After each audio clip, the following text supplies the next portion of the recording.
Hello everyone, this is Anji Sharma. Welcome to AS classes. Guys हम आज class 10th के NCERT examples करने वाले हैं चैप्टर 10 यानी कि सर्कल सेक्टर के।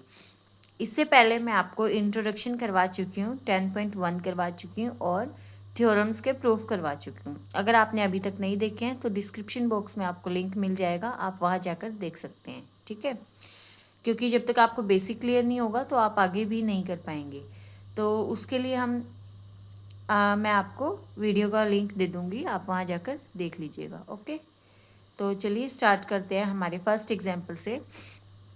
एग्जाम्पल नंबर 1 में ये हमें बोल रहा है, prove that in two concentric circles the chord of the larger circle which touches the smaller circle is bisected at the point of contact।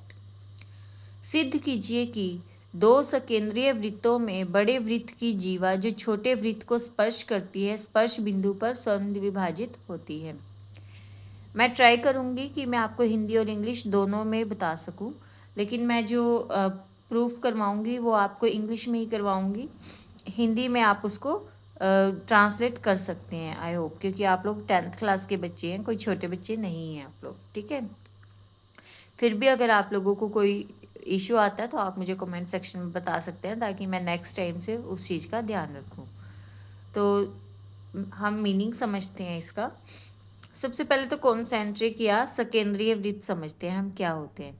Concentric वृत्त या सकेंद्रीय वृत्त जो होते हैं वो दो ऐसे, मतलब दो एक से ज़्यादा ऐसे वृत्त जिनका सेंटर जो है एक ही है, एक ही सेंटर से जितने भी सर्कल्स होते हैं उन्हें हम बोलते हैं सकेंद्रीय या कॉन्सेंट्रिक सर्कल्स। तो हमें दो वृत्त दिए गए हैं, दो सर्कल दिए गए हैं कॉन्सेंट्रिक, जिनकी जो बड़ा जो सर्कल है उसकी जो कोड है, उसकी जो जीवा है सर्कल की, वो टच कर रही है छोटे सर्कल को, वो छोटे सर्कल को टच कर रही है और हमें प्रूव करना है कि वो उसे दो पार्ट्स में डिवाइड कर रही है, ठीक है। तो चलिए स्टार्ट करते हैं। पहले हम छोटा सर्कल बना लेते हैं।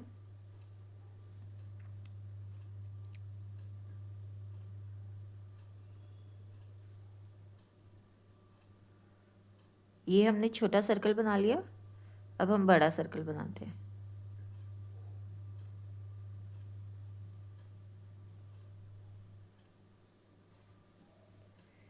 थोड़ा टेढ़ा बन गया है, दोबारा बनाने की ज़रूरत शायद नहीं है, क्योंकि हमें तो सिर्फ समझना है। तो हम इनका सेंटर ये है, ये मान लेते हैं, ठीक है, दोनों का सेंटर। तो सेंटर हमने ये ले लिया। अब ये बोल रहा है कि कोई जो है यहाँ से कोई पॉइंट ऑफ कांटेक्ट हम ले लेते हैं और यहाँ से एक कोड जा रही है, यानी कि जीवा जा रही है, ठीक है। तो यहाँ से हम टेंजेंट ले लेते हैं। ये जो जीवा है इसने बोला है कि ये जो जीवा है ये क्या कर रही है, ये इसको दो पार्ट में डिवाइड हो जाती है। ये हमें ये शो करना है कि ये जो बिंदु है इससे ये मतलब कि ये वाला पार्ट और ये वाला पार्ट हमारे पास इक्वल है, हमें ये प्रूव करना है, ठीक है। तो हम क्या करेंगे, उसके लिए हम पॉइंट्स का नाम रख लेते हैं। पहले हम ये वाला सर्कल जो है, बड़े वाला सर्कल, इसको हम C1 ले लेते हैं और जो छोटे वाला सर्कल है इसको हम C2 ले लेते हैं, ठीक है। इसका नाम हमने रख लिया O, क्योंकि सेंटर है। और यहाँ से हम ले लेंगे A B, ये हमने कोड का नाम रख लिया। ये कोई P बिंदु ले लिया हमने, पॉइंट ऑफ कांटेक्ट, और हम इसको यहाँ से जोड़ लेते हैं, ठीक है, मीट कर लेते हैं। तो स्टार्ट करते हैं हम अपना सॉल्यूशन। पहले हम गिवन लिखेंगे, लेकिन उससे पहले गिवन लिखते हैं। गिवन में क्या है हमारे पास, हम कोई दो सर्कल मान लेते हैं C1 और C2, ठीक है।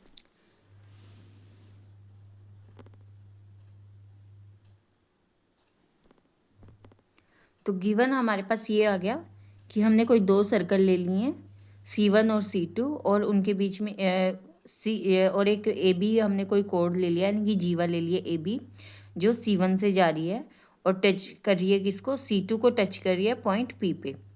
उसके बाद हमें प्रूव क्या करना है, टू प्रूव कोड AB is bisected at point P। AB जो है वो बाइसेक्ट हो रही है, यानी कि समद्विभाजित हो रही है पॉइंट P पे, यानी कि AP और BP को हमें इक्वल प्रूव करना है। ठीक है, तो सॉल्यूशन देखते हैं हम अपना।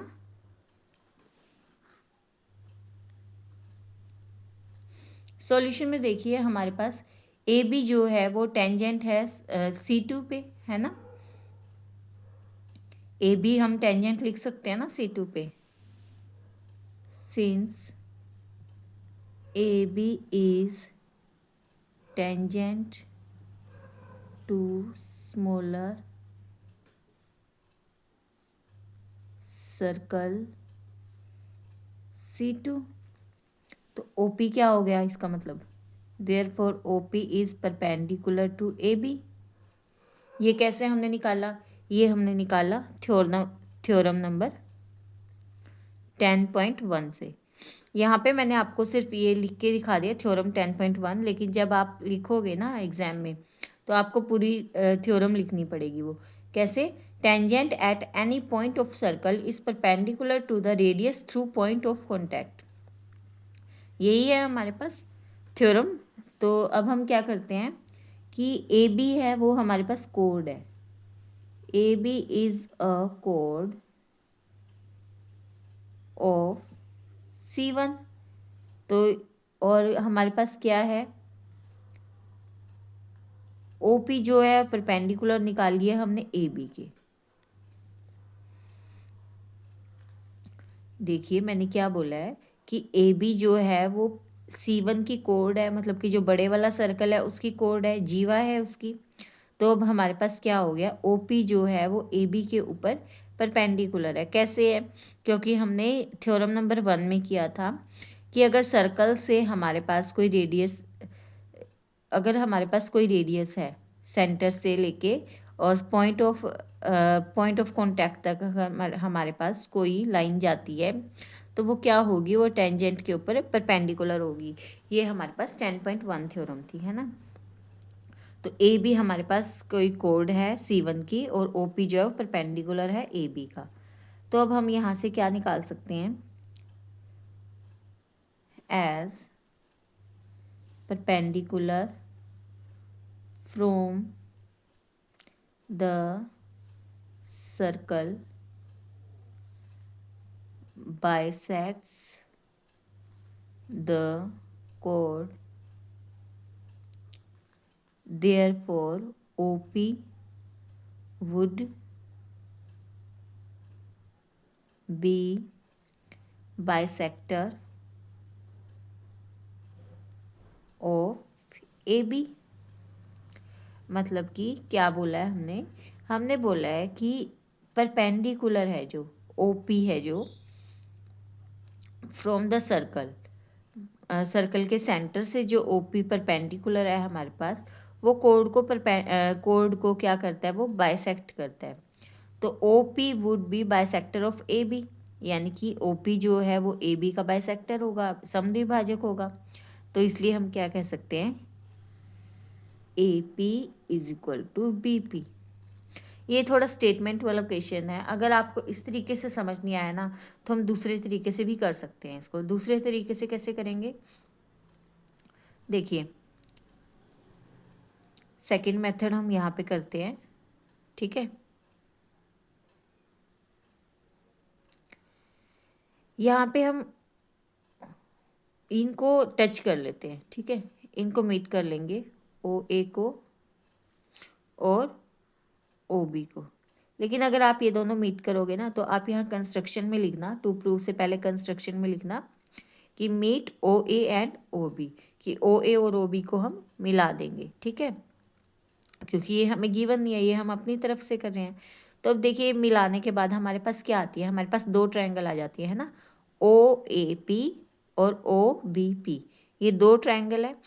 अगर हम इन दोनों ट्रायंगल को कॉन्ग्रुएंट प्रूव कर देते हैं यानी सर्वांग प्रूव कर देते हैं, तो हम automatically A P is equal to B P लिख देंगे, है ना। तो हम सर्वांग समता के लिए क्या करेंगे, in triangle O A P and triangle O B P, ये दो ट्रायंगल हमने ले लिए हैं। अब आप इसमें से देखिए हमारे पास क्या क्या इक्वल है। O P A is equal to O P B हम लिख सकते हैं। क्यों लिख सकते हैं, क्योंकि ओ पी जो है वो हमारे पास ए बी के ऊपर परपेंडिकुलर है, तो यानी कि 90 डिग्री का एंगल बन रहा है, यहाँ पे भी और यहाँ पे भी 90 डिग्री का एंगल बन रहा है ना। तो यानी कि ये वाला एंगल और ये वाला एंगल हमारे पास इक्वल हो गई।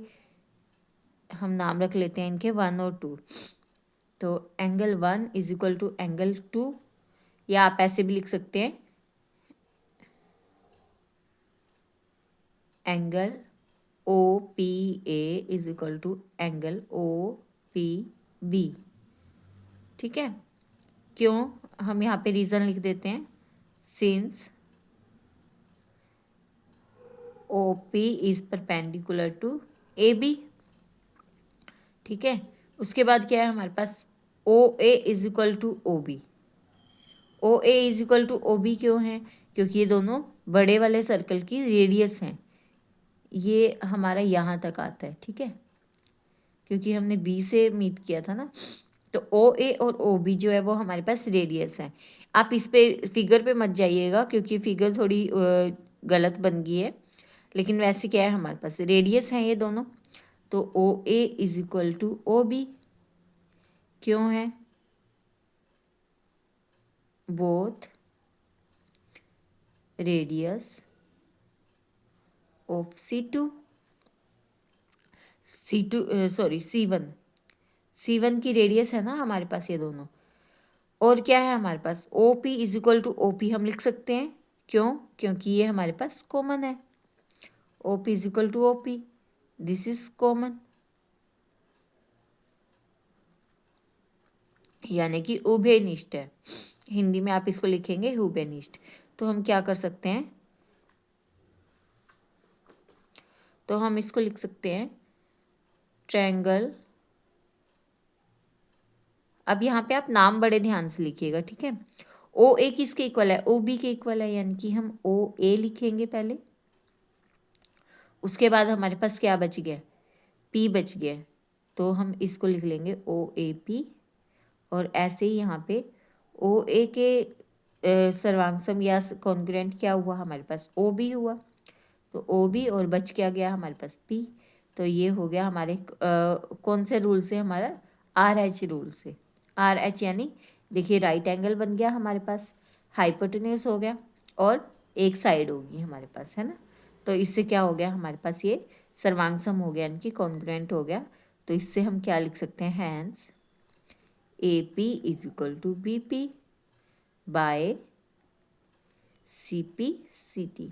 अब इसमें से आपको जो भी तरीका ठीक लग रहा है ना, आप वो कर सकते हैं, ठीक है। लेकिन गिवन और प्रूव हमारे पास यही रहेगा।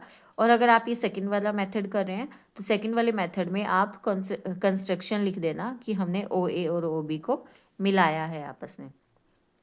अब हम करते हैं हमारा सेकंड एग्जाम्पल। एग्जाम्पल नंबर 2 में ये हमें बोल रहा है कि two tangents TP and TQ are drawn to a circle with center O from an external point T. Prove that angle PTQ is equal to twice of angle OPQ. केंद्र O वाले वृत्त पर बाह्य बिंदु T से दो स्पर्श रेखाएं TP तथा TQ खींची गई हैं। सिद्ध कीजिए कि एंगल PTQ बराबर है दो कोण ओ पी क्यू, दो गुणा किसका है, ओ पी क्यू कोण का। तो हम पहले इसकी फिगर बनाएंगे। फिगर में देखिए हमें कोई सर्कल दिया है, यहाँ पे हम सर्कल बना लेते हैं, ठीक है।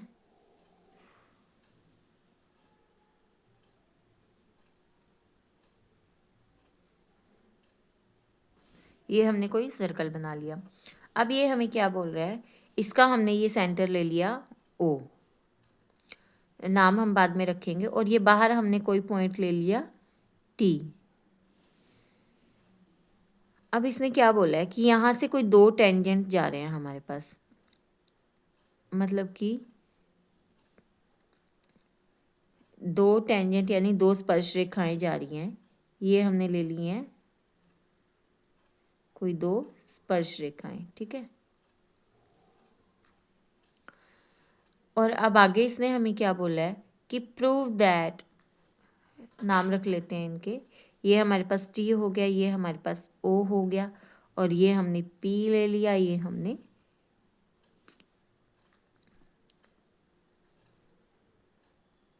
क्यू ले लिया, ठीक है। ये बोल क्या रहा है हमें कि हमारे पास जो एंगल पी टी क्यू है, पी टी क्यू यानी कि जो ये वाला एंगल है हमारे पास, ये किसके इक्वल है, twice of angle O P Q. O P Q अगर हमें ये बनाना है तो हमें इसको जोड़ना पड़ेगा, ओ पी को हम जोड़ देंगे, ये हमने ओ पी को जोड़ दिया और हमने सॉरी पी क्यू को जोड़ दिया और हमने ओ पी को जोड़ दिया। क्यों जोड़ा है हमने, क्योंकि इन्होंने हमें बोला है कि ओ पी क्यू जो एंगल है उसका दो गुना किसके इक्वल है, पी टी क्यू के, मतलब कि ये दोनों एंगल दिखाने हैं हमें, ठीक है। ये वाला जो एंगल है ये इसका डबल है। तो हम क्या करेंगे, पहले इसमें गिवन और टू प्रूव लिखते हैं। गिवन में हमें क्या दिया है, ये इसने a circle with centre O, एक सेंटर ओ के साथ कोई सर्कल दिया है हमें, और वहाँ पे हमें दो टेंजेंट दिए हैं टी पी और टी क्यू। टी पी और टी क्यू हमारे पास दो टेंजेंट हैं इस सर्कल के ऊपर, जहाँ पे पी और क्यू है हमारे पास पॉइंट ऑफ कॉन्टैक्ट यानी कि स्पर्श बिंदु हैं। ये हमारे पास गिवन हो गया। और प्रूव क्या करना है हमें, angle P T Q is equal to twice of angle O P Q, मतलब कि ये वाला जो एंगल है इसका दो गुना दिखाना है हमें, ठीक है। तो चलिए सॉल्यूशन स्टार्ट करते हैं हम अपना। सॉल्यूशन में क्या दिया है हमें, हम पहले देखते हैं कि हमारे पास हम क्या क्या इंफॉर्मेशन निकाल सकते हैं यहाँ से।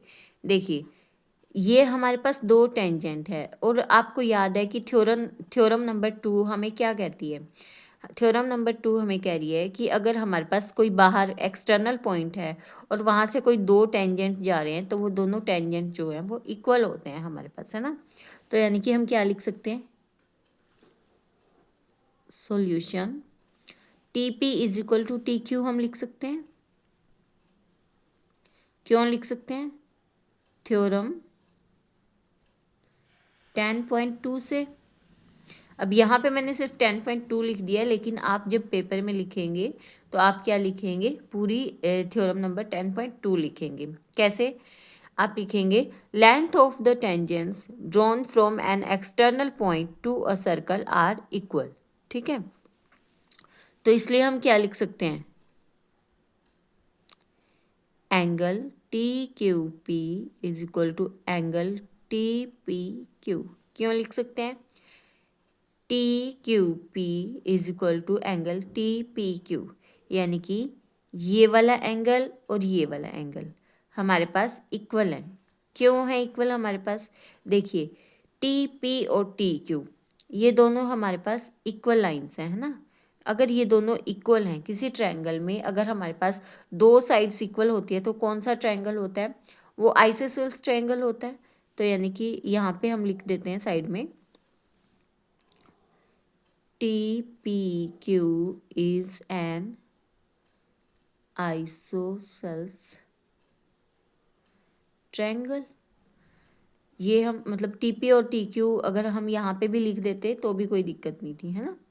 यहाँ पे इसके जस्ट बाद हम लिख सकते थे कि ये क्या है, एक समद्विभाजक क्या बोलते हैं, समद्विबाहु त्रिभुज है वो।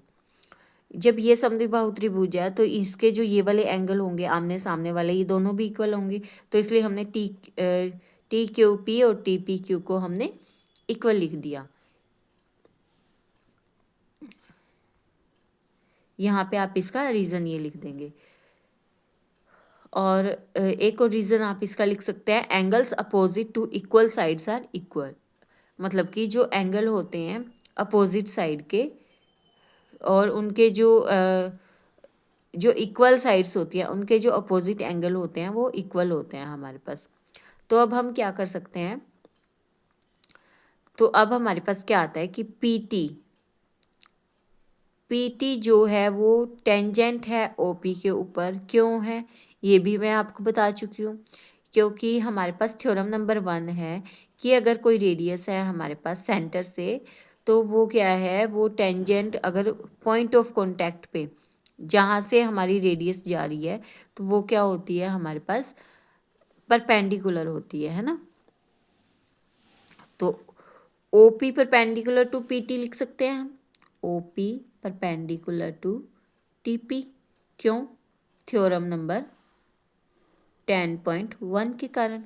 अब थ्योरम 10.1 हमें क्या बोलती है कि जो टेंजेंट होता है, टेंजेंट और जो सेंटर से जो रेडियस जाती है पॉइंट ऑफ कांटेक्ट तक, वो क्या होते हैं, परपेंडिकुलर होते हैं आपस में, है ना। यहाँ पे मैंने आपको सिर्फ बता दिया है और आप जो है पेपर में अपनी पूरी लाइन लिखेंगे यहाँ पे। तो इससे क्या आता है हमारे पास, ओ पी टी जो है वो हमारे पास 90 डिग्री आता है। Therefore angle O P T is equal to 90 degree आ गया हमारे पास। अब आप ये देखिए, ओ पी क्यू और ओ पी टी, अगर हम ये दो एंगल को प्लस कर देते हैं तो हमारे पास ओ पी टी ही निकल जाएगा। पहले हम इस एंगल को थीटा मान लेते हैं, ठीक है। Let angle O P Q is equal to theta, ठीक है। अब अगर हमें ओ पी टी इसके दो पार्ट करने हैं तो हम क्या कर सकते हैं, O P Q angle O P Q plus angle T P Q लिख सकते हैं, इज इक्वल टू 90 डिग्री, क्योंकि ये हमारे पास पूरा 90 डिग्री है। यहाँ से लेके यहाँ तक हमारे पास 90 डिग्री है और हमने क्या लिखा है, ये वाला एंगल और ये वाला एंगल प्लस कर दिया, सिर्फ हमने अलग अलग कर दिया इनको। तो अब हम क्या करेंगे, अब हम यहाँ से टी पी क्यू को निकाल लेते हैं। तो angle T P Q is equal to 90 degree minus O P Q हमने क्या लिया है, ओ पी क्यू को हमने थीटा लिया है, तो यानी कि इसकी जगह हम इसकी जगह हम थीटा लिख सकते हैं यहाँ पे। तो यानी कि टी पी क्यू की वैल्यू क्या आ गई है हमारे पास, 90 डिग्री माइनस थीटा।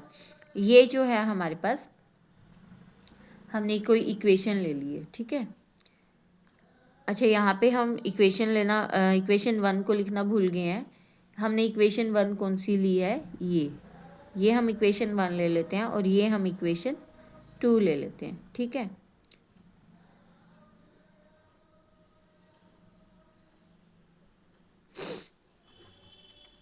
अब यहाँ पे आप देखिए कि P T Q P T Q हमें कोई ट्रायंगल दिया हुआ है, दिखाई दे रहा है ना आपको ट्रायंगल पी टी क्यू। अब आपको पता है कि कोई जो ट्रायंगल होता है उसके जो एंगल्स का सम होता है वो कितना होता है, 180 डिग्री होता है। तो हम इसको लिख सकते हैं आराम से, इन तीनों एंगल्स का सम हम 180 डिग्री लिख सकते हैं। अब हम धीरे धीरे ना अपने आंसर की साइड आ रहे हैं। कैसे आ रहे हैं, क्योंकि हमने यहाँ पे ओ पी क्यू निकालेंगे, ओ पी क्यू की तरफ हम आ गए हैं ऑलरेडी, ठीक है। और अब हमें क्या करना है, अब हमें टी टी वाले एंगल पे जाना है। टी वाले एंगल पे हम कैसे जा सकते हैं, हम इसी ट्रायंगल से जा सकते हैं ना, टी पी क्यू से जा सकते हैं। तो हम क्या करेंगे, in triangle P T Q, तो पी टी क्यू में देखिए आप, हम तीन एंगल लेंगे, T P Q angle T P Q plus angle T Q P plus angle P T Q, मतलब कि angle P, angle Q and angle T. हमारे पास ये तीनों एंगल्स आ गए हैं। इन तीनों एंगल का सम कितना है हमारे पास, 180 डिग्री। कैसे हुआ ये, angle sum property of triangle,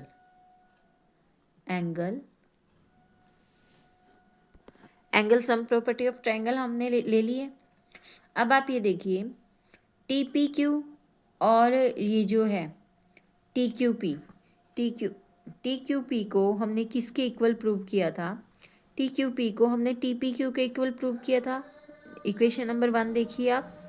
तो अब हम यहाँ पे टी क्यू पी की जगह पे टी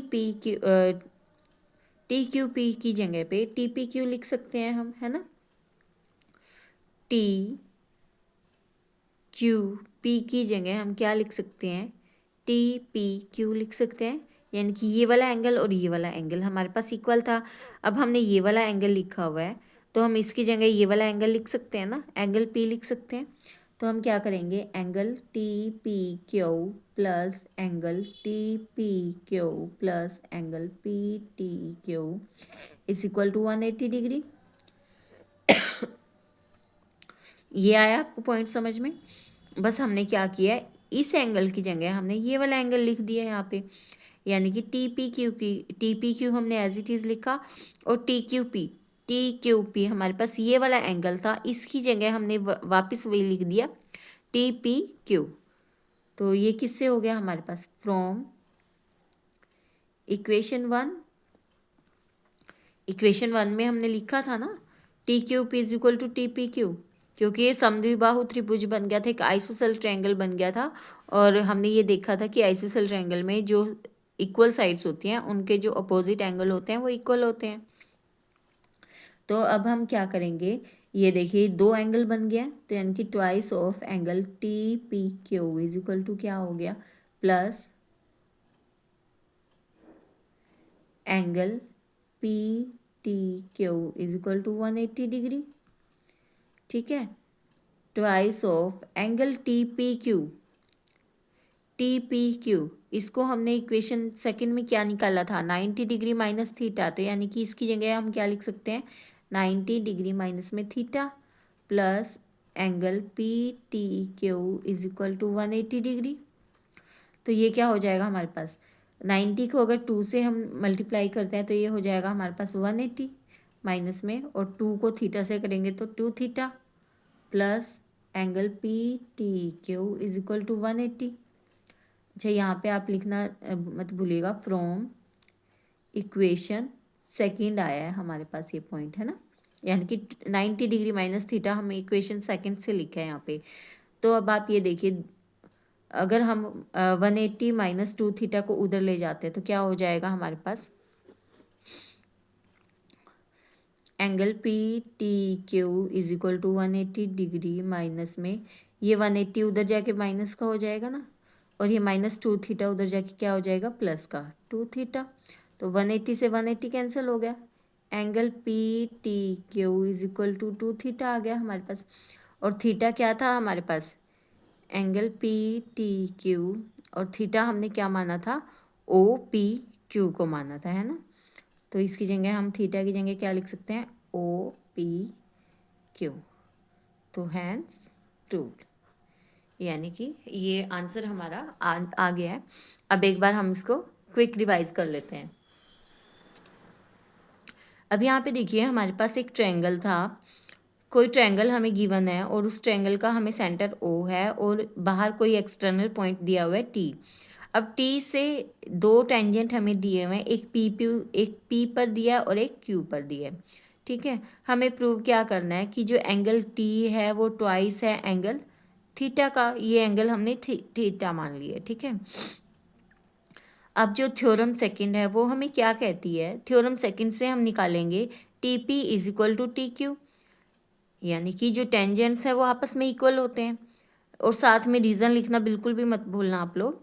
ठीक है, टी पी टी क्यू जो अगर हमारे पास इक्वल निकल गए तो ये हमारे पास आइसोसेलेस ट्रायंगल हो गया, यानी कि हमारे पास समद्विबाहु त्रिभुज हो गया। और समद्विबाहु त्रिभुज की एक प्रॉपर्टी है कि जब हमारे पास दो ट्रायंगल होती हैं, एक ट्रायंगल होती है, उसकी दो इक्वल साइड्स होती हैं, तो उनकी जो अपोजिट एंगल्स होते हैं ना वो भी इक्वल होते हैं। तो यहाँ पे हमने लिख लिया है, यानी कि angle Q is equal to angle P लिख लिया हमने, है ना। T Q P is equal to T P Q, तो ये क्वेश्चन नंबर 1 ले लिया हमने। अब हमें पता है कि O P perpendicular to T P है, O P perpendicular to T P है। कैसे, देखिए ये हमारे पास कोई टेंजेंट है और ये हमारे पास सेंटर से रेडियस जा रही है कहाँ तक, पॉइंट ऑफ कॉन्टैक्ट तक, स्पर्श बिंदु तक। तो इससे हम क्या निकाल सकते हैं थ्योरम नंबर 10.1 से कि जो OP है वो परपेंडिकुलर है PT पे या TP पे। अगर हमारे पास ये परपेंडिकुलर है तो यानी कि जो एंगल है OPT वो हमारे पास कितना हो गया 90 डिग्री हो गया। अब ये जो एंगल है OPT इसे हम दो पार्ट में डिवाइड कर सकते हैं ना। एक एंगल हो गया हमारे पास OPQ और एक एंगल हो गया हमारे पास TPQ, यानी कि ये वाला एंगल और ये वाला एंगल। ठीक है, अगर हम ये वाला एंगल और ये वाला एंगल प्लस करते हैं तो किसके इक्वल आएगा 90 डिग्री के। अब अगर हमें TPQ निकालना है तो TPQ किसके इक्वल होगा 90 डिग्री, और OPQ को हमने क्या लिया था थीटा लिया था। तो 90 डिग्री और OPQ अगर उधर चला जाता है तो ये माइनस में हो जाएगा, यानी कि माइनस का थीटा। ये हमने ले ली इक्वेशन नंबर 2। ठीक है, अब आगे देखिए, अब हमारे पास एक ट्रायंगल बनता है PTQ। अब जो ट्रायंगल PTQ है वो हमारे पास एक ट्रायंगल है और ट्रायंगल के तीनों कोणों का सम कितना होता है हमारे पास 180 डिग्री होता है। तो अब अगर हमें इसका सम निकालना है तो हम तीनों को प्लस कर देंगे। तो प्लस कैसे करेंगे हम, angle P plus angle Q plus angle T, या इसको आप दूसरे तरीके से भी लिख सकते हैं angle TPQ plus angle PQT plus angle QTP या PTQ। ठीक है, इज इक्वल टू 180 डिग्री आ गया। ये हो गया हमारे पास angle sum property of triangle. अब एंगल TPQ तो हमने एज इट इज़ लिख लिया, लेकिन जो एंगल TQP है, देखिए हमने इक्वेशन नंबर 1 में निकाला था कि जो एंगल TQP है वो एंगल TPQ के इक्वल है। तो यानी कि दोनों इक्वल हो गए हैं। तो TQP की जगह हम क्या लिख सकते हैं TPQ लिख सकते हैं, और ये हो गया हमारे पास angle PTQ as it is लिख दिया हमने। तो इज इक्वल टू 180 डिग्री आ गया। अब जो ये एंगल हैं ये दोनों सेम हो गए, देखिए TPQ और TPQ, तो यानी कि ट्वाइस हो गया, दो हो गए ना ये, तो हमने दो लिख दिया आगे, प्लस में PTQ हो गया इज इक्वल टू 180 डिग्री। अब TPQ की वैल्यू हमने क्या निकाली थी, TPQ की वैल्यू हमने निकाली थी 90 डिग्री माइनस थीटा। अब TPQ की जगह हमने लिख दिया 90 degree minus theta plus PTQ is equal to 180 degree. अब इसको 9 अगर हम ब्रैकेट खोलते हैं तो 2 को जब 90 से मल्टीप्लाई करेंगे 180 आएगा माइनस में, और 2 को थीटा से मल्टीप्लाई करेंगे तो 2 थीटा आएगा, plus angle PTQ is equal to 180 degree. अब यहाँ पे हम एंगल PTQ को यहीं पे रखेंगे और जो 180 माइनस 2 थीटा है वो दूसरी साइड चले जाएंगे। जब वो दूसरी साइड जाएंगे तो साइन चेंज हो जाएंगे, तो यहाँ पे होएगा हमारे पास 180, और ये 180 यहाँ पे प्लस का है तो उधर जाके माइनस का हो जाएगा, और ये माइनस का 2 थीटा है तो यहाँ आके प्लस 2 थीटा हो गया। तो 180 से 180 कैंसिल हो गया, एंगल PTQ किसके इक्वल आ गया हमारे पास 2 थीटा के, और थीटा हमने क्या लिया, थीटा है हमारे पास OPQ। तो यानी कि थीटा की जगह पे हम ट्वाइस ऑफ एंगल OPQ लिख सकते हैं। PTQ की जगह हमने PTQ किसके इक्वल प्रूव कर दिए हमने 2 OPQ के। तो यही हमें प्रूव करना था, है ना। इस जो एग्जाम्पल नंबर 2 था इसमें हमें यही दिया हुआ था कि हमें जो PTQ है वो ट्वाइस ऑफ OPQ के इक्वल प्रूव करना था। तो अब हम करते हैं हमारा एग्जाम्पल नंबर 3। एग्जाम्पल नंबर 3 में ये हमें बोल रहा है कि अच्छा इसमें हमें जो है फिगर गिवन है ऑलरेडी, ठीक है। बस ये हमें OT जो है वो हमने बाद में मीट किया है, वो अभी मैं आपको बताऊंगी। तो PQ इज अ कोड of length 8 centimetre of a circle of radius 5 centimetre. The tangents at P and Q intersects at a point T। Find the length TP। 5 centimetre त्रिज्या के एक वृत्त की 8 सेंटीमीटर लंबी एक जीवा PQ है। P और Q पर स्पर्श रेखाएं परस्पर एक बिंदु T पर प्रतिच्छेद करती हैं। TP की लंबाई ज्ञात कीजिए। क्या कह रहा है ये हमें कह रहा है कि PQ हमारे पास कोई कोड है।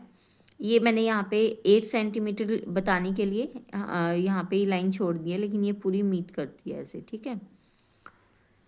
तो ये हमारे पास कोई कोड है, यानी कि जीवा है हमारे पास, और इसकी रेडियस हमें दी हुई है 5 सेंटीमीटर, हमें त्रिज्या दी हुई है इसकी।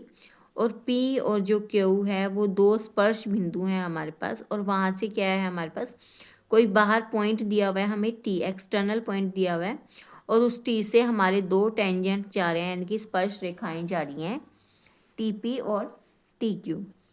तो हमें टी पी की लंबाई बतानी है। अब पहले हम गिवन लिख लेते हैं इस क्वेश्चन का। तो गिवन में हमें क्या क्या है, हमें रेडियस दी हुई है ओ पी 5 सेंटीमीटर और हमें जीवा यानी कि कोड दी हुई है पी क्यू यानी कि 8 सेंटीमीटर। ठीक है, और हमें बताना क्या है, हमें टी पी की वैल्यू बतानी है कि टी पी जो है वो हमारे पास कितना निकलता है। तो पहले हम कंस्ट्रक्शन कर लेते हैं। यहाँ पे कंस्ट्रक्शन में हम क्या करेंगे, join point T and point O. ठीक है, टी और ओ को हमने ज्वाइन कर लिए। देखिए डॉटेड लाइन से यहाँ पे है ना, इसका मतलब है कि ये हमने बाद में ज्वाइन किया है। तो अब आप एक चीज़ देखिए यहाँ पे कि जो एंगल ओ पी टी है, पहले हमें जो फिगर दी हुई है ना, हम उसमें से इंफॉर्मेशन निकालते हैं कि हम क्या क्या निकाल सकते हैं। तो उस इंफॉर्मेशन के अकॉर्डिंग आप देखिए कि टी पी और टी क्यू एक सेम पॉइंट से हमारे पास टेंजेंट जा रहे हैं। तो इसका मतलब हम क्या लिख सकते हैं, हम लिख सकते हैं T P is equal to T Q. क्यों लिख सकते हैं वो, थ्योरम नंबर 10.2 हमें ये बोलती है ना, थ्योरम 10.2 हम के अकॉर्डिंग हमारे पास क्या है कि अगर कोई एक्सटर्नल पॉइंट है और वहाँ से कोई उसी सेम पॉइंट से कोई दो टेंजेंट जा रहे हैं हमारे पास सर्कल के ऊपर, तो वो दोनों क्या होते हैं हमारे पास, इक्वल होते हैं। तो यानी कि हम क्या लिख सकते हैं सॉल्यूशन में, T P is equal to T Q लिख सकते हैं हम थ्योरम नंबर 10.2 से। ये आप आपको पूरा लिखना है यहाँ पे, मैं आपको पहले भी बता चुकी हूँ। ठीक है, तो यानी कि हम क्या लिख सकते हैं, जो ट्रायंगल पी टी क्यू है, पी टी क्यू, ये दोनों अगर हमने इक्वल निकाल दिया है तो ये क्या कौन सी ट्रायंगल बन गई है हमारे पास, आइसोसेल्स ट्रायंगल बन गई है। Triangle P T Q is an isosceles triangle, यानी कि समद्विबाहु त्रिभुज बन गया हमारे पास। अब अगर हमारे पास ये समद्विबाहु त्रिभुज है तो अब एक चीज़ और देखिए आप, टी ओ क्या है हमारे पास, बाइसेक्टर है किसका, पी टी क्यू का, पी टी क्यू का बाइसेक्टर है इसका तो हम क्या लिखेंगे यहाँ पे, T O is an bisector of angle P T Q, P T Q, P T Q का बाइसेक्टर है। तो अब अगर ये हमारे पास पी टी क्यू का बाइसेक्टर है और आप ये देखिए पी आर क्या है हमारे पास, पी क्यू क्या है हमारे पास 8 सेंटीमीटर है, और अगर ये बाइसेक्टर है हमारे पास तो ये क्या करता है, पी क्यू को दो इक्वल पार्ट में डिवाइड करता है ना। तो यानी कि इससे क्या आ गया हमारे पास, P R equal to Q R is equal to कितना आ गया हमारे पास 4 सेंटीमीटर। ये भी हमारे पास 4 हो गया और ये भी हमारे पास 4 हो गया, 8 का हाफ हाफ इतना ही होगा ना। और जो एंगल टी आर पी है हमारे पास, एंगल टी आर पी कितना है हमारे पास 90 डिग्री है, क्योंकि ये बाइसेक्टर है। तो ये कितना हो गया हमारे पास 90 degree. Angle P R T R P लिख सकते हैं या पी आर टी लिख सकते हैं, P R T is equal to 90 degree. अब ट्रायंगल ओ आर पी और ओ पी टी में देखिए आप हमारे पास क्या निकलता है। अगर हम ओ आर पी और ओ पी टी को सिमिलर प्रूव कर देते हैं तो हम पी टी की वैल्यू निकाल पाएंगे। क्यों, क्योंकि हम अगर हम सिमिलर प्रूव करेंगे तो हम उनके रेशियोज लिखेंगे, और रेशियोज जब हम लिखेंगे तो हम उसमें पी टी की वैल्यू निकाल सकते हैं। तो हम यहाँ पे लिखते हैं, in triangle O R P and triangle O P T, इन दोनों ट्रायंगल में आप देखिए हम क्या क्या निकाल सकते हैं। यहाँ पे आप देखिए ओ आर पी कितना है हमारे पास 90 डिग्री, और ओ पी टी ये भी कितना है हमारे पास 90 डिग्री, ओ पी टी क्यों है हमारे पास 90? क्योंकि ये क्या है हमारे पास थ्योरम नंबर 10.1 के अकॉर्डिंग हमारे पास 90 डिग्री है। और ओ आर पी हमने अभी भी निकाला है, ये बाई सेक्टर है इसलिए ये भी 90 डिग्री। अगर ये 90 है तो ये भी तो 90 होगा ना, तो ये भी 90 हो गया हमारे पास। तो हम क्या लिख सकते हैं, angle O R P is equal to angle O P T each 90 degree. और दूसरा क्या निकाल सकते हैं हम, O P is equal to O P. क्यों? क्योंकि वो ओ आर पी में भी है और ओ पी टी में भी है, दोनों में है। सॉरी, ओ पी टी में भी है और ओ आर पी में भी है। मतलब कि बड़े वाले ट्रायंगल में और छोटे वाले ट्रायंगल में दोनों में क्या है हमारे पास, ओ पी कॉमन है। तो हम क्या लिख सकते हैं, O P is equal to O P. ये क्या होगी हमारे पास, कॉमन। और एक और चीज़ है हमारे पास, O angle O is equal to angle O, ये भी तो कॉमन हो गया ना हमारे पास। तो हम तीन चीज़ें हमने निकाली हैं, लेकिन हम सिर्फ दो चीज़ों से भी निकाल सकते हैं। अगर कोई दो चीज़ें हमारे पास इक्वल प्रूव हो जाती है तो यानी कि वो जो ट्रायंगल्स हैं वो हमारे पास सिमिलर प्रूव हो जाएंगे। तो angle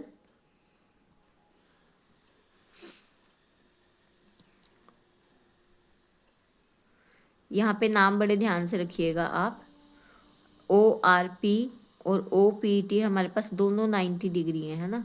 O R P is equal to angle, sorry, triangle is equal to नहीं, सिमिलर हमें प्रूव करना है, समान है यानी उसके।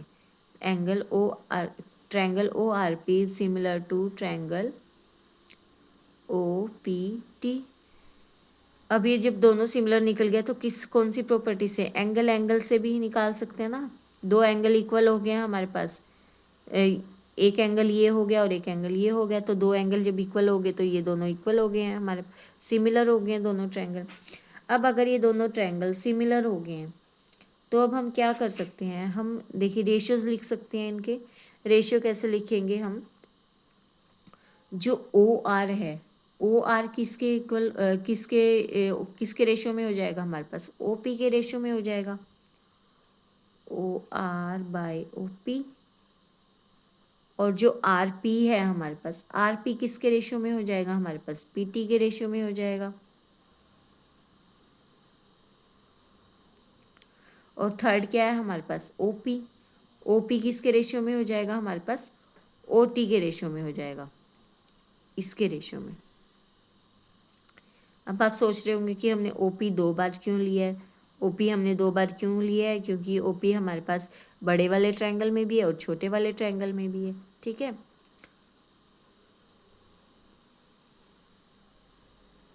अब यहाँ से अब हमें जो है हमें किसकी वैल्यू निकालनी है, हमें टी पी की या पी टी की वैल्यू निकालनी है, मतलब कि इस वाले की वैल्यू निकालनी है। अब इस वाले की वैल्यू निकालनी है तो हमें सिर्फ दो की ही ज़रूरत है, हमें तीसरे की ज़रूरत नहीं है, तो हम ये नहीं लिखेंगे। तो ओ आर कितना है हमारे पास, ओ आर हमें नहीं पता है, O R by O P, O P कितना है 5 और आर पी कितना है हमारे पास 4, और पी टी या टी पी हमें निकालना है। अब यहाँ से आप ये चीज़ देखिए, अगर हमें ओ आर निकालना है तो ओ आर हम निकाल सकते हैं, क्यों, कैसे निकाल सकते हैं, क्योंकि ओ आर पी क्या है हमारे पास, राइट एंगल ट्रायंगल है, यानी कि समकोण त्रिभुज है। और जो समकोण त्रिभुज है उसमें हम पाइथागोरस लगा सकते हैं। तो पाइथागोरस के अकॉर्डिंग, बाय पाइथागोरस थ्योरम, हम क्या कर सकते हैं, इसकी वैल्यू निकाल सकते हैं। तो ओ पी का स्क्वायर इज इक्वल टू क्या हो जाएगा हमारे पास, पी आर का स्क्वायर प्लस ओ आर का स्क्वायर। तो ओ पी कितना है हमारे पास 5, 5 का square is equal to P R कितना है हमारे पास 4 का स्क्वायर, और ओ आर हमें नहीं पता है, ओ आर का स्क्वायर। तो अगर अगर हमें ओ आर का स्क्वायर निकालना है तो हम क्या करेंगे, 4 को हम दूसरी साइड ले जाएंगे, तो 5 का स्क्वायर 25 होता है, और ये 4 का स्क्वायर अगर उधर जाएगा तो माइनस में 4 का स्क्वायर होता है हमारे पास 16 is equal to O R square. 25 में से 16 जाएंगे तो 9 is equal to O R का स्क्वायर। तो अगर स्क्वायर को उधर ले जाएंगे तो अंडर रूट हो जाएगा, 9 is equal to O R. तो 3 is equal to O R, यानी कि ओ आर की वैल्यू क्या निकल गई है हमारे पास, 3 निकल गई है। तो ओ आर की जगह हम 3 लिख सकते हैं। तो 3/5 is equal to 4/TP, cross multiply कर लेंगे हम। तो 3TP इज इक्वल टू क्या हो गया, 5 4 ज़ा 20। तो TP की वैल्यू क्या निकल गया हमारे पास, 20, और 3 इधर मल्टीप्लाई में है तो दूसरी साइड जाके क्या हो जाएगा हमारे पास, डिवाइड में, सेंटीमीटर। और यही तो हमें निकालना था, TP की वैल्यू हमें निकालनी थी, जो हमारे पास कितनी निकल गई, 20/3 सेंटीमीटर। तो एक बार क्विक रिवीजन ले लेते हैं इसकी। यहाँ पे हमारे पास गिवन क्या है, गिवन में देखिए, गिवन में है हमारे पास OP, यानी कि जो रेडियस है वो हमारे पास कितनी है, 5 सेंटीमीटर। और जो हमारे पास PQ है, जो कोड है यानी कि जीवा है, हमारे पास कितनी है, 8 सेंटीमीटर। और प्रूव क्या करना है हमें, कि TP की वैल्यू बतानी है, TP कितना है। उसके लिए हम क्या करेंगे कि पॉइंट O और पॉइंट T को हम ज्वाइन कर लेंगे। जब पॉइंट O और T को हम ज्वाइन कर लेंगे तो यहाँ पे हमारे पास 2 ट्रायंगल निकल के आते हैं।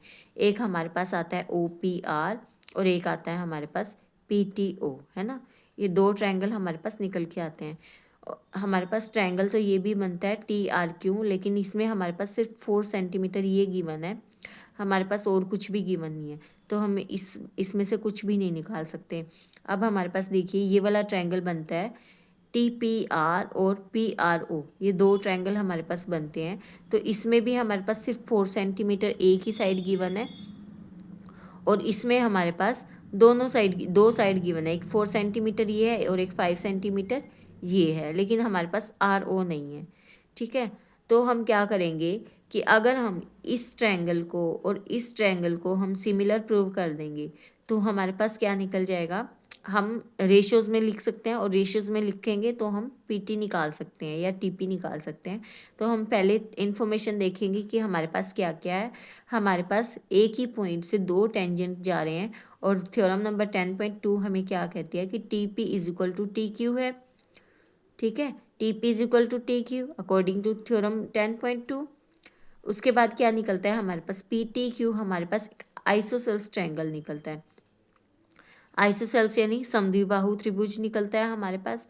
और जब यह समद्विबाहु त्रिभुज निकलेगा तो इसके बाद हम क्या कर लेंगे, देखिए ये हमारे पास कोई समद्विबाहु त्रिभुज है,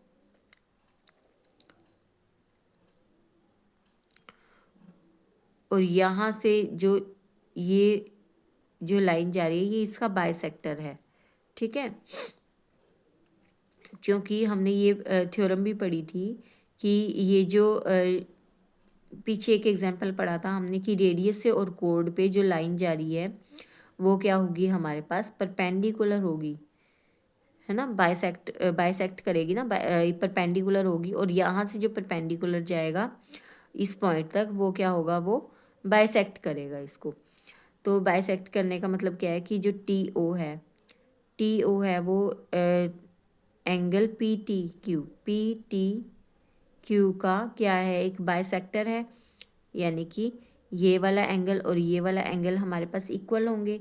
तो और हमारे पास क्या है, PQ का भी बाइसेक्टर है ये, TO जो है वो PQ का भी बाइसेक्टर है। जब इसका बाइसेक्टर होगा तो यानी कि PQ को भी 2 बराबर पार्ट में डिवाइड करेगा, तो PR is equal to RQ कितना निकल जाएगा हमारे पास, 4 सेंटीमीटर निकल जाएगा। तो इससे हम क्या निकाल सकते हैं कि जो एंगल PRT वो कितना निकलता है हमारे पास, 90 डिग्री। अब हमें 2 ट्रायंगल गिवन है, OPR और OPT, ये 2 ट्रायंगल हैं हमारे पास। अगर हम इन दोनों ट्रायंगल को सिमिलर प्रूव कर देते हैं, समान प्रूव कर देते हैं, तो हम क्या कर सकते हैं, रेशियोज़ में लिख सकते हैं इनको। तो सिमिलर प्रूव करने के लिए हम क्या करेंगे, हमारे पास देखिए ORP और PRT, सॉरी ORP और क्या है हमारे पास OPT, ये दोनों कितने हैं हमारे पास, 90 डिग्री। OPT हमें पता है क्यों है 90 डिग्री का, यहाँ पे हम एक पॉइंट लिखना भूल गए हैं, angle OPT angle O P T is equal to 90 degree है। क्यों है? थ्योरम नंबर 10.1 के थ्रू, ठीक है। क्योंकि हमें यहाँ पे हमने रीज़न तो लिखा ही नहीं है ना कि ओ पी टी हमारे पास कैसे आ गया 90 डिग्री, तो रीज़न तो हमें लिखना पड़ेगा। तो इससे पहले आप एक लाइन लिख दीजिएगा यहाँ पे, angle O P T is equal to, यहाँ पे लिख दीजिएगा, ठीक है। तो एंगल ओ पी टी हमारे पास 90 डिग्री आ गया। अब ये वाला एंगल और ये वाला एंगल हमारे पास दोनों 90 डिग्री आ गए हैं। जब ये दोनों 90 डिग्री आ गए हैं तो फिर हमारे पास और क्या है, एंगल ओ देखिए दोनों में कॉमन है, इस वाले ट्रायंगल में भी और छोटे वाले ट्रायंगल में भी। तो angle O is equal to angle O, इसका वैसे हमारे पास कोई यूज़ नहीं है तो ये हम कट कर देते हैं। तो angle O is equal to angle O निकल गया हमारे पास, ये कॉमन है। तो यानी कि दो एंगल हमारे पास सेम निकल गए हैं। और जब दो एंगल हमारे पास सेम निकल गए हैं तो हम क्या कर सकते हैं, एंगल ओ आर पी और ट्रायंगल ओ आर पी और ट्रायंगल ओ पी टी को हम सिमिलर प्रूव कर दिया हमने, किसके थ्रू, एंगल एंगल प्रॉपर्टी के थ्रू। अब यहाँ पे अगर हम रेशियोज बनाते हैं तो ओ आर, और यहाँ पे देखिए ओ आर पी है हमारे पास और ओ पी टी है, तो O R by O P हम लिखेंगे, ठीक है। R P by P T हम लिखेंगे और O P by O T हम लिखेंगे, ठीक है। अब यहाँ पे हमें तीनों लेने की ज़रूरत नहीं है क्योंकि हमें दो में से ही हम वैल्यू निकाल सकते हैं, हम थर्ड में से वैल्यू नहीं निकाल पाएंगे क्योंकि ओ पी और ओ टी हमारे पास नहीं है।